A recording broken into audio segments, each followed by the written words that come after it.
So where are we going from here?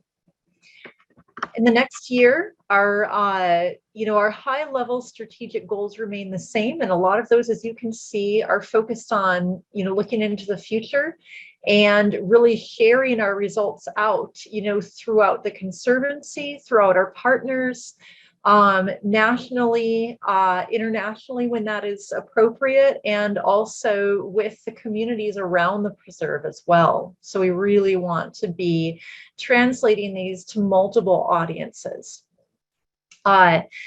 There's some really good reasons for doing that. We are reaching beyond the boundaries of the preserve with our invasive species work, as you heard from Mary and Paul. We're working with Firewise. We're starting to reach back out to neighborhood HOAs, and our hope is to really work with the city of Scottsdale to build a collaboration that will help us manage invasive species around the preserve, regionally and in the preserve simultaneously. We're going to continue to work with the Central Arizona Conservation Alliance, so and Desert Defenders, Wildlife Corridors, and many other projects, including education. We also have made some really exciting headway with working with the Pima Salt River Tribe. We welcomed a new board member, a former tribal councilwoman, onto our board of directors, and we're also working with the wildlife biologists at the Pima Salt River Tribe to share our research techniques so that they can bring those back to the tribe and enact some of the projects on the tribal land. A really big push you're going to see in the next year is combining science and education. So we're going to continue our projects. Of course, each year we'll be reviewing and refining as we need to, but along with continuing those projects, we're going to further link them with our educational initiatives, and that is both for stewards, the adult public, and for K through 12.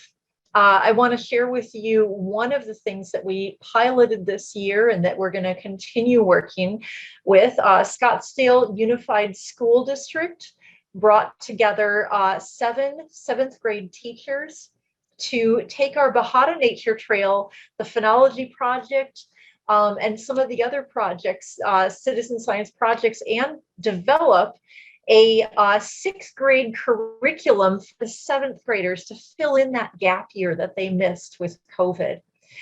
We brought out in the month of March and a little bit in February over 650 7th grade students to the Bahada Nature Trail, not all in one day, but spread over several days.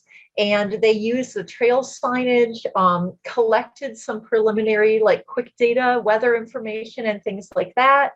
And it was our first foray into kind of making a citizen science program for these 7th graders. It was very successful, and they are planning to go bigger with it next year. And we want to bring this to high schools.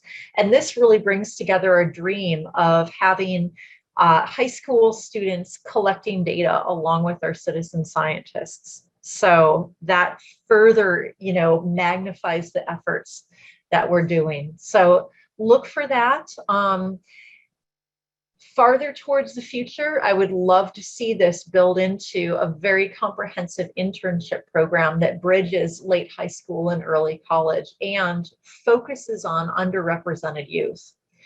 So that's one of the exciting new directions with the Parsons Field Institute and the combination of the education. So what can you do? Become a McDowell Sonoran Conservancy steward. That's a great place to start if you are not already. We also are developing a non-steward volunteer program. So if you perhaps don't have the time to commit to becoming a steward, please reach out anyway. We may be able to help.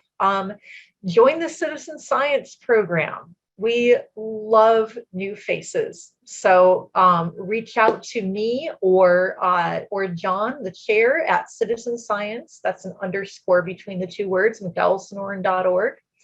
If you perhaps don't have a lot of time to give, but you want to give, become a donor to the McDowell Sonoran Conservancy. You know, the smallest amount to the biggest amount, it all helps. So thank you again, everybody. I especially want to thank our wonderful symposium team, our staff and research partners, and our citizen science leadership who really made this happen today in such an efficient manner.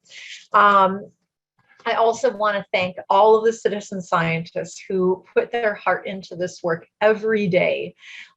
We could not do this without you. And for all of our partner organizations, thank you.